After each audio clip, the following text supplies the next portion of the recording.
What's up, guys? Welcome to another episode of Between the Lines. I'm your host, Tanner Kern. This is the official baseball show of the Sports 2.0 Network and BaseballSpotlight.com. I'm joined by Mitch Martin. Man, you joined me last week. You're a recurring guest now on Between the Lines. Happy to have you. Yeah, thanks. I'm excited to be here. Yeah, man. I love talking baseball with you because we kind of have similar pain right now. You know, the Blue Jays, they got to be a little better. Red Sox got to be a lot better right now. And like we're AL East buddies against the Yankees. That's how I describe us. Yeah. Two Yankees haters in one room here. Two Yankees haters, yeah. I mean, the Yankees, hey, I give them credit, though. They earned it. They came into – or they hosted the Red Sox last week and just dominated us, so I give them credit there. But I don't know. We're off the top. Let's just get right into it. Do you think the Yankees are a contender? I don't know. Like, it was weird because at the beginning of the year, it looked like they really weren't. Like, they went out and they signed Rougned Odor, who's, like, basically the most washed-up infielder in baseball. And then all of a sudden they went on the streak after the trade deadline. They're 16-4 since then. They're 8-2 in their last 10. I mean, I think just adding Joey Gallo and adding Anthony Rizzo to that lineup somehow just sparked something in the Yankees. And I don't know if there's any looking back. I think they're right back to where they were at the beginning of the season, like a World Series contender potentially. Yeah, definitely. I mean, I just don't think they're going to be able to catch the Rays. That's my only thing. I think they'll get into the wild card game. But, like, again, we were talking before the show about the National League wild card and how that's going to play out. Like, what's a one-game wild card's hard. You could be the best team in baseball. One game, anything can happen in the sport. So, I mean, if the Yankees right now, if it ended, they'd play Oakland, which I don't think that's going to stay the same. I think Oakland might get bumped the way they're playing. Yeah. Yeah, the thing with the one-game wild card is that anybody can really win, right? So I just don't know if the Yankees have that top-of-the-rotation guy. Whereas Oakland has Bissett, and he's been a lot better than Cole has been this year. Even though Garrett Cole is still like a great pitcher, I don't know. That the one game wild card would scare me if I was a Yankees fan. Yeah, one game wild card would scare me no matter if I'm a Dodgers fan, a Yankees fan, a Red Sox fan. Doesn't matter. But so I want to ask you too. We're talking about Bassett. What do you think about him getting hit in the face the other night? That was. I didn't see that. I heard he got injured, but I didn't know he got hit in the face by a line drive. Yeah, so 100-mile-an-hour line drive off the bat. I forget who hit it. Hits him, face lacerations, and he broke his jaw, I believe. His eyes are good. Like, I thought he was never going to be able to, like, eat on his own again. It was that nasty. I heard the clip on Twitter. I just, like, you know what? Like, when you see, like, those shots, like, you're a football guy, you get the OBJ jersey back there. Like, you feel it. You, like, hear it. Like, I heard that shot on the Twitter clip. I was like, oh, that made me cringe. But it was amazing. This is a weird season, too. We've had two of those now. Kevin Pillar and now him. That usually doesn't happen this much. And Pillar's a freaking psycho too. Like Pillar got on. He's like after I think he got interviewed the next day, right? And they were like, "How you feeling?" He's like, "I'm feeling good. I'm ready to go." Like, and he's like, his face is this big. He's got whatever claws everywhere. Yeah, definitely. So, all right. Since we broke down the Yankees, let's get the intro done here. Caesar Sportsbook, risk-free bet up to $5,000, guys. Sports 20 RF. Mitch, single game wagering just got approved in Canada, right? Yeah. I think at the end of August we should have something up going here, app for us, hopefully. That's big time. I wish we had like in the United States like a parlay, because you guys had the parlays through the lottery, right? Yeah. I wish we had that. That would be cool. But man, that's good. Canada's getting single game wagering. I wish Massachusetts and Connecticut would get it on. But hey, what are you gonna do? Caesar Sportsbook, risk-free bet up to $5,000. Sports 20 RF. Tennessee, Indiana, Michigan, Colorado, Iowa, Illinois, in New Jersey. 7 states there, guys. Wherever Caesar Sportsbook is legal, just put Sports 20 RF and lock it up, and make sure you subscribe to the network. So today we were planning on talking just kind of about the standings. I mean, there's been a lot of teams that have started to fall off. There's been a lot of teams that started to get back on track to what we thought they were going to do this year, like the Dodgers. So let's go division by division, see what topics we come up with here, and just have a nice little baseball chat here on a Friday afternoon at 2 p.m. So let's get it in. Let's get it going. All right, so we look at the American League East first of all. We talked about the Yankees. Mitch, I got to ask you about the Boston Red Sox, your take on them, because we're done. I'm as a Red Sox fan, a wild card's a stretch right now, honestly. I just don't think we're playing well enough. We got the Rangers coming to town tonight. If we don't sweep the Rangers, we're screwed. Yeah, this is a big series for Boston. Not to put Boston down or anything, but coming into the season, I didn't even think they'd be where they are right now. So I think anything from here on out is a good building season for this young squad. I mean, Rafael Devers is only getting better. Bogarts is going to be there for the long haul. It seems like Verdugo's starting to hit his stride. Even though I think this season would be nice for Red Sox fans to get into the playoffs, I think their window is way more open than a lot of these other teams in the East. Yeah, I agree with that. It's hard for me though to say like because that's the excuse, right? Everyone says, "Oh, Boston wasn't supposed to be where they are right now." Boston, like it's normal, they're falling off. Like that's what we expected. But like 3 weeks ago, they were there. That's why it hurts me as a Red Sox fan. Same thing with you. I mean, the Blue Jays have fallen off a little bit, but like 3 weeks, I mean, at three, but they were there at one point. You go out, you get Barrios, you make something happen, right? So it's like we've played well enough to get into the postseason. It's just a collapse of the century right now. I mean, you look at us. 4-6 in their past 10, 3-game losing streak there. The Yankees 7-game winning streak. I mean, that's impressive. But you look at their opponents; they haven't played anyone, but still, great teams got to beat up on bad teams, right? Exactly, and that's how the White Sox have made a living this whole season, is beating up on the teams that they're supposed to beat, and that's where the Blue Jays, I feel like, have kind of let up a bit. Like they don't beat the teams that aren't very good at all. We just seen they went out to Seattle last week; they got beaten 2 games. They went out to the Angels, who aren't really that great, and they got beat out in 2 games. It just hasn't been a good road trip for either Boston or Toronto, really. Yeah, well, when you look at Toronto, I mean, you obviously watch Toronto a lot more than I do, but like when that team, we were talking about this before the show, when that team learns how to win, watch out. Like another year with Jose Barrios, like that. I mean, trading the what you said, the 4 prospect for Barrios, that was a waste this year. You're doing it for next season. Like, yeah. This Toronto team is going to be pretty scary next year. I mean, the Yankees, they'll go out, spend money, get players. The Rays are always going to be good. The Red Sox will be better, but Toronto's going to be right there in the mix next year to win the division. For sure. And the excuse has to stop being like, just kind of like you said with Boston. Like, I understand that the Blue Jays are young, but the excuse has to stop.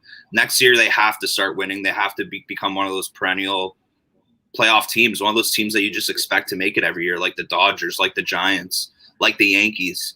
I think that's on the horizon for them. I mean, I hope so.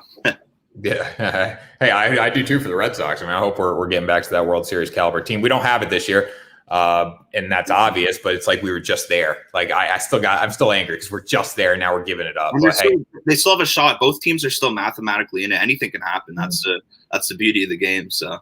Oh yeah, I mean mathematically, anything. I mean, you look at the Yankees. The Yankees were dead in the water, and then they rip off how many straight wins. But they played a cakewalk schedule. Red Sox got 9 easy games before a rough final month of the season. So you never know. All right, let's go to the Central here. I mean, not much to talk about. The only real storyline in the Central is, are the White Sox going to be a realistic World Series contender? What do you think? I think you have to look at them as a realistic World Series contender. I know, I think last week we had this conversation that their lineup isn't necessarily scary, but it's put together very well, and their pitching is unbelievable. They have 2 Cy Young Award caliber starters. They shored up a bullpen with a trade in Kimbrel. Their bullpen they have Michael Kopka, they have Liam Hendricks, Craig Kimbrel. Those 3 guys coming out in the 6th, 7th, and 8th, the 7th, 8th, and 9th in like a playoff game would be extremely scary if I was on the other side of that. And I mean, they got a great rotation too. In the playoffs, you're not going to have a 5-man rotation. You're going to have 3 or 4 probably, right? Yeah. Depending on the series. So you're going to throw some of those guys to the bullpen too. It's just going to be a wicked combination. Like Alec last week, he was getting after me. He even texted me after the show. He's like, well, how do you not think the Blue Jays are good? I'm like, or not the Blue Jays. How do you not think the White Sox are good? I'm like, because they haven't played anyone. But the one thing I will say about the White Sox is, like, early in the season, they really struggled against good teams, but now they're starting to beat good teams from what I've been seeing, at least on their schedule. So no, they're starting to prove that they are that kind of team, a top-notch type of squad. Now I got another question for you, Mitch. You look at the AL Central. Who's the contender next season? Like, out of those 4 bottom teams, is there anyone that steps up and does something? I don't know. Detroit's been kind of turning it on as of late. Like they've turned their page on their season. At the beginning of the year, it looked like they were going to be right down the basement with the Rockies and the Diamondbacks. But I think Cleveland or Detroit. I mean, I know it's easy to pick them because they're the next 2 teams below. But Cleveland, they still have like the reminiscence of a good roster. They still got Josh Donaldson. They've still got pretty decent pitching. Mitch Garver, I love him behind the plate. And then Detroit, they're young. So I think Detroit has more upside. But I think if we're talking short term, like next season, I could definitely see Cleveland making a push for that division with Chicago as well. Yeah, with Bieber on the bump too. That's going to help them a lot. You look at Detroit, though. I mean, I say what you want about AJ Hinch, the dude manufactured the cheating scandal, but like he obviously knows how to win baseball games as a manager. So I think that's really helped them as well. And they got a young team as they're buying in there. In the West, AJ Hinch's old team, Houston, I mean, they've kind of cooled down a little bit. 5-5 in their past 10, 1-game winning streak there. I mean, the run differential is scary. 164 there. Yeah. I mean, but they have cooled down a little bit there. I'm not as scared as them in the postseason as I am of like maybe the White Sox right now, even because the White Sox look a lot better. Mm-hmm. Do you think maybe like the August Blues are getting to Houston? Like it's just like they're getting to that stretch of the season where they really know that they have a playoff spot secured and they're just kind of coasting to the finish? Or yeah, I mean, I don't know. It's hard to say. You don't know what goes on in those locker room. I think everyone hits that stride because it's like, yeah, we are in the postseason. We know we're going to the postseason, so it's like we just got to get there. I mean, realistically, we still got 6 weeks left the regular season. Like I know it's going to go like that, but it's a long time when you're suiting up and playing baseball every day and traveling and all that. But a lot of season. Yeah, they got a fight with Oakland. I mean, you just never know. Bassett being on the injured list is going to hurt Oakland a lot. But at the same time, that's still a race in that division. I'd rather have the Red Sox be 2.5 games back of the Rays right now than whatever. I mean, there's a race going on in the West. Seattle, LA, and Texas. Not much to say there. Shohei Ohtani. Now, what was the story? Did you see this about Ohtani not being he might not be an Angel for a long time? Did you see that? I didn't see that. No. What's like the comment? I don't know. I saw it was actually on our site. Ryan wrote it, and I didn't have a chance to read it, but it said like Ohtani might not be an Angel in the long term, which is kind of crazy. I mean, I got to read the article first of all, but there's no way he's going to go back and play back in over in Japan. There's just no way. You're not going to make as much money. Yeah. Number two, it's like if I'm the Angels, I'm going to keep him. You know where Shohei Ohtani is going to go though? Don't say the Yankees. He's going to go to the Yankees. And that's where Bo Bichette's going to go too. That's where all these guys are going to go eventually. Bo Bichette with the Yankees. I wouldn't mind that. I think that'd be cool. Do you think Vladdy will be a lifer in Toronto? Yeah, I think that if anybody out of that young core is going to be a lifer, it's Vladdy. His dad played in Montreal. He was born in Canada. I feel like he's just kind of cemented in that Toronto type of thing. Like I think even if this team bottoms out and they lose Teoscar Hernandez, Springer, I still think Vladdy will be there for the long haul. He'll be like that one piece that just stays. Yeah. Oh, I didn't tell you this, but we've been on a show since I went to this game, but I went to the Mets Blue Jays game, right? I must have told you the story, but George Springer was playing for the Blue Jays, and he just lit it up, but he was getting booed so loud in New York. Now, have you been to a Blue Jays game this year yet? Yeah, I actually went to their first game back in Toronto, and George Springer got probably the second most cheers. Really? Okay, yeah. So you forget about when you're a home team. It's like Garrett Cole with the Yankees, even though Garrett Cole wasn't in the cheating scandal. He wasn't in the cheating scandal, but the offensive part of it, So, yeah. All right, so we'll go down to the National League here. I think that the East is a pretty interesting division. Atlanta, Philadelphia, the Mets, Washington, and Miami. The storyline here is Philadelphia. The Philly fans think they're the best team in baseball, and now they're on to football season. That's what I've been saying on all my shows today because they have. But yeah, what have you seen from Philadelphia? Just the drop off of the century. I know it's surprising me too because last week we were talking about this. Like Bryce Harper's putting up Cy Young numbers. Bryce Harper's putting up MVP numbers. Blake Wheeler's looking like a Cy Young Award candidate. But they just after that, I just don't really know what pieces they have. Like JT Realmuto, he's been playing well. He's an all-star, but do they really have that deep of a bullpen to take them to the playoffs? Like their bullpen's been imploding during this whole losing streak. Aaron Nola does not look like Aaron Nola. He looks like I don't even know. I actually don't know. He looks like a bottom of the rotation guy. He looks like a fifth starter in any rotation. So I don't know if they have enough. What do you think? I don't think they have enough. I think the Braves front office should be rewarded for all the moves they made at the deadline because nobody really talked about them, but it started with getting Jock Peterson. That was a huge pickup a week really before the heat of the deadline. That was big time. The Braves deserve all the credit for them to win this division without Ronald Acuna Jr. is pretty amazing. Also, too, Marcelo Ozuna is not playing because of the domestic abuse case that happened earlier this year. They lost 2 dudes in that lineup, and they're still winning games thanks to what they did at the deadline. I would say Dansby Swanson and Albies have really stepped up for that team, too. Albies has been fun to watch. Yeah. Albies been really fun to watch. I see a lot of his home run clips on Twitter and stuff. But, I think Atlanta's the clear-cut winner there. But the Mets, too. That's sad. And you know what? You can talk about Jacob deGrom all you want. deGrom this, deGrom that. The Mets with Jacob deGrom still don't win this division. Yeah. That's only one pitcher. That's only one guy that makes one start in a game, every 5 days. It was weird because coming into the season, I thought the Mets had just as good of a shot at making it to the World Series as any other team. Their rotation, adding Taijuan Walker, adding Carrasco, adding they already had Stroman from last year. I thought they had a really good rotation, but it just seems like, I don't know, they haven't meshed together properly, and that lineup is atrocious. You'd think a lineup with Javier Baez and Francisco Lindor is injured right now would be a lot better than they are. Yeah. You know what, though? Getting Javier Baez it didn't do much for that team. They really needed to go out and get someone that had a little more pop on his bat. I mean, Baez wasn't having a good season at the plate from what I saw, right? I mean, you just picked up another shortstop. Okay, one can play second, no big deal. But it's like the Red Sox going, I know I relate everything to the Red Sox, but it's like going out and get Kyle Schwarber. What did getting Kyle Schwarber do for the Red Sox? It literally nothing. Did not help them get better, not move them towards the postseason. The Mets needed to go out. They needed to get a shutdown pitcher. They needed we say this about every team though. Every team needs to do this and they don't do it. And the teams that do it, look at the Yankees. Look what they make happen.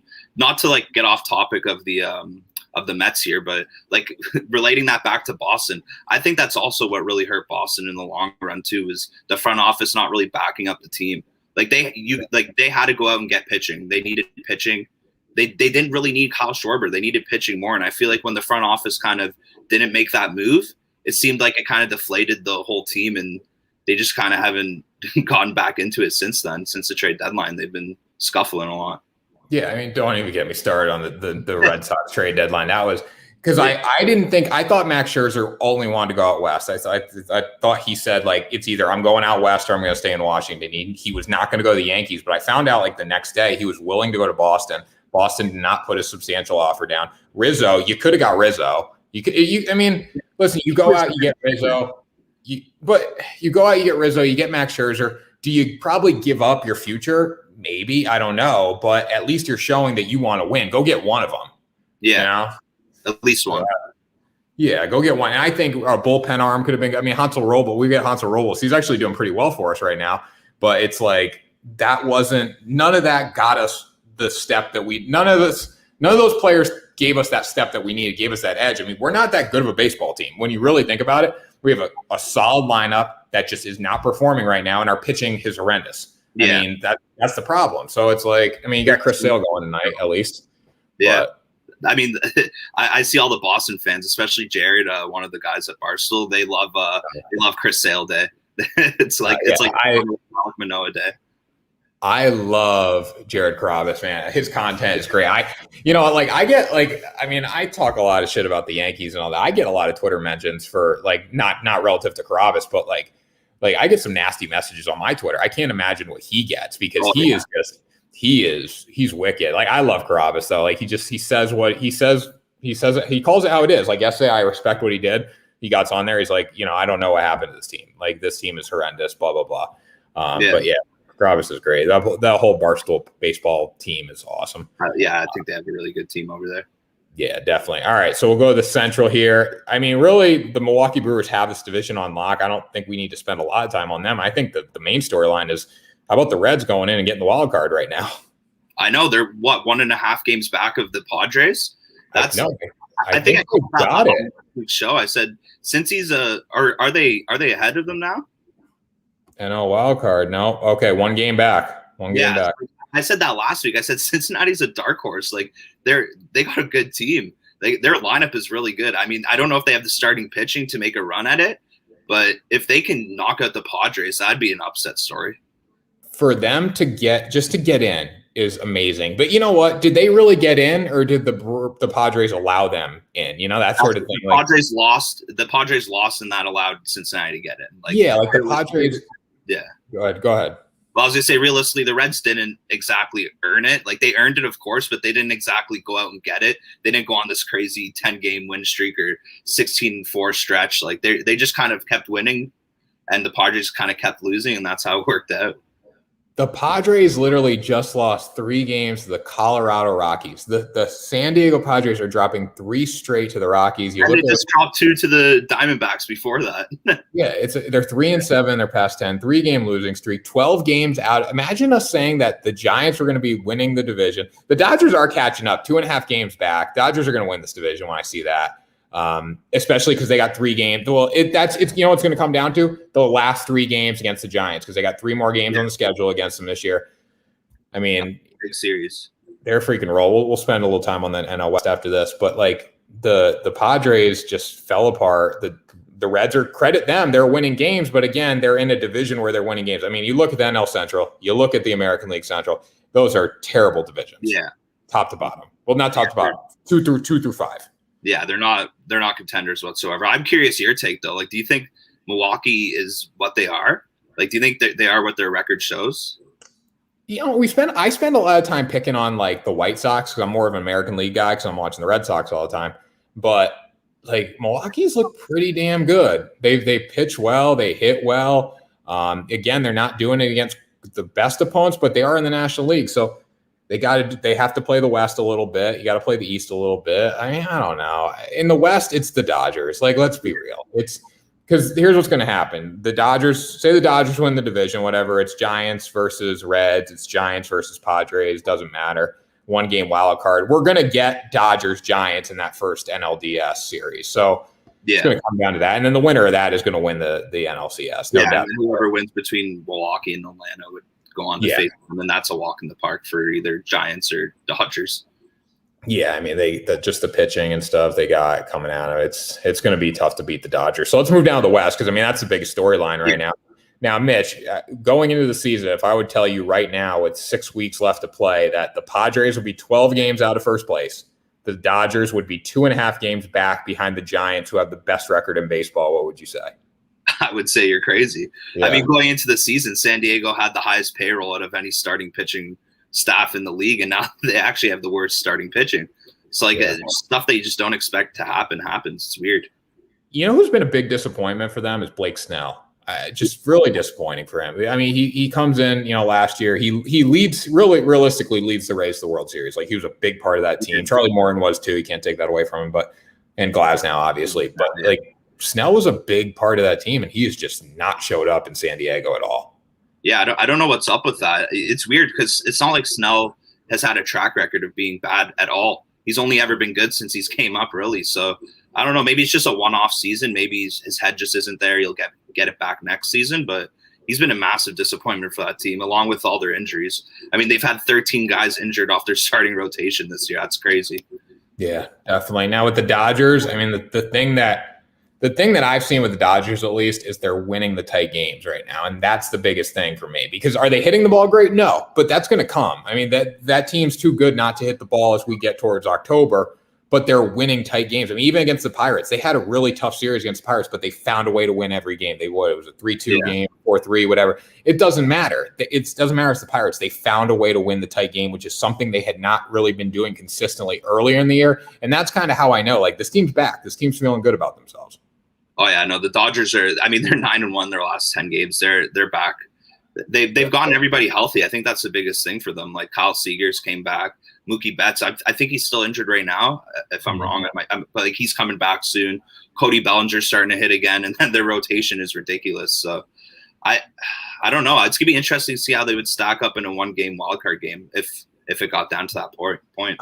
I think they're going to be winning the division. I hope so. I mean, it'd be cool to see. Did you see Trey Turner slide a couple weeks ago? Oh my God, that was the cleanest ever. That was play of the year. It looked fake. Yeah, it doesn't look real. It looked like MLB The Show play. Yeah, there was another thing. Trey Turner the other night. Did you see the laser pointer when they were playing the Mets last week? No, I didn't see that. Mets fans shine a laser pointer in their eyes. It helped Max Muncy. It helped them strike out Max Muncy, but they were doing it to Trey. It was right after Trey Turner, there was a foul ball that got hit off Trey Turner's bat, and he said it hit him, which didn't even come close to hitting him. But then this Mets guy started shining a laser pointer in Max Muncy's face. So that's what the Mets have resorted to. They need laser pointers. They need laser pointers. They're hiring laser guys, and they still can't beat the Dodgers with laser pointers. That's bad. I mean, yeah, the Giants, just credit to them. They've done everything right. There's nothing much else to say about it. It's weird because they're doing it with this like 2010 core. They're doing it again in 2021 with Crawford, Posey. Like I don't understand it. These guys are ageless. And they extended Crawford for like another 2 years, I think. Yeah, like I guess they believe in him, and he's having a great year. So why not? Yeah. I mean, and you know what they did too with their pitching, like that front office deserves a lot of credit because they went out and they got high quality pitchers for not a lot of money. They found the diamonds in the rough, and they're all performing right now. I mean, look at a guy like Alex Wood coming from the Dodgers, or it was a great year. I mean, he's having a phenomenal year, phenomenal. He's going tonight, I believe, against Oakland. But even Cueto's been eating up a lot of innings for them. He's had his odd good start. Yeah. And they haven't been all about like the home run ball either. That's been and they have hit a lot of home runs, but they put the ball in play. And that's the secret. You look at the White Sox. That's just a team that puts the ball in play, no matter if they're playing good teams. Yeah, and that can still win games. Yeah. No, fielding and pitching and defense wins championships, like they said. Yep, really. Definitely. Hey, if you don't score, you can't win, right? Exactly. I have a question for you about the Dodgers, though. Like, they're pending free agents coming up this season. They got Clayton Kershaw, Max Scherzer, Chris Taylor, Kenley Jansen. Like, if they don't sign, like, how do you sign all four of those guys back? What happens if they don't? Kershaw will stay in Los Angeles. I think Kershaw will work a deal to stay in Los Angeles. Scherzer's a rental. Jansen, ditch Jansen. Yeah, Jansen's fastball's got a lot more velocity on it this year, though, which has been fun to see. But ditch Jansen. Who else they got on the chopping block? And I'm pretty sure they have Chris Taylor as well. He's a pending free agent. Yeah, I mean, Chris Taylor's been huge for them. I mean, him and Muncy have kept this team alive. You could probably get Chris Taylor for not – he's worthy of a lot of money, though. You got Corey Seager, too, who's going to go. Yeah. Corey Seager's going to go to New York, I bet. I think that's kind of his – they were there. So. And then who are the two shortstops available this offseason? Correa and Story. Imagine if one of them went to LA, which is like very possible. I think Story will likely end up in LA just because like it's close. They can get Story. Like Story's not going to be the highest money free agent on the market. Like they're going to pay him a lot of money, but for the Dodgers, it's going to be a steal to get Trevor Story there. That'd be huge for them. Yes, the Dodgers, listen, it's a big market team that spends a lot of money on players, and they're going to be fine no matter what year. I mean, you look at how many years in a row they've won the National League West. It's like they're a machine. Yeah, they're a machine. They're like the Yankees in the East. Yeah, definitely. Well, I mean, the Yankees. Hey, the Blue Jays got their number next year, Mitch. That's why I know. I'm calling it right now too. I'm gonna put down a bet or something at the beginning of next year. Yeah, Blue Jays win the division. All right, so final thoughts. Give it to me. What are you looking forward to in the next week of baseball? I'm looking forward to the end of this AL wildcard push. I think in the next week we'll really find out what team is going to make the push and what teams are going to fall back.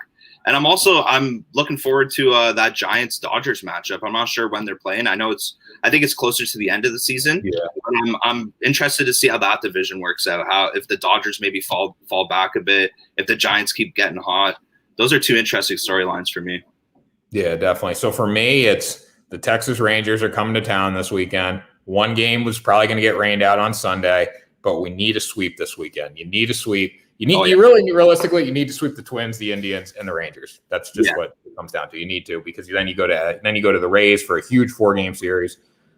So that's my thing. I'm still all in on Boston. I'm upset. Good. I'm happy with that. Yeah. It's like you too. Lost my hope a bit too. I'm still there though. I'm still watching every game until we're out of it. I'm there. We're this deep into it. We might as well just stay in it, you know? Yeah, exactly. There you go. All right. So, guys, Caesar Sportsbook, you're planning on betting this weekend. Risk-free bet up to $5,000. Sports20RF. Use our promo code. Risk-free to up to $5,000. That means you put $100 down and it loses. You get that $100 back in free bet credits. If you're a high roller, you want to put $5K down, you're going to get that back in free bet credits. So make sure you do that. Subscribe to the Sports 2.0 network as well. Mitch, thanks for joining me, man. I appreciate it. Hope you have a good weekend. And we're going to connect next week for another episode Between the Lines. Yes, sir. There we go.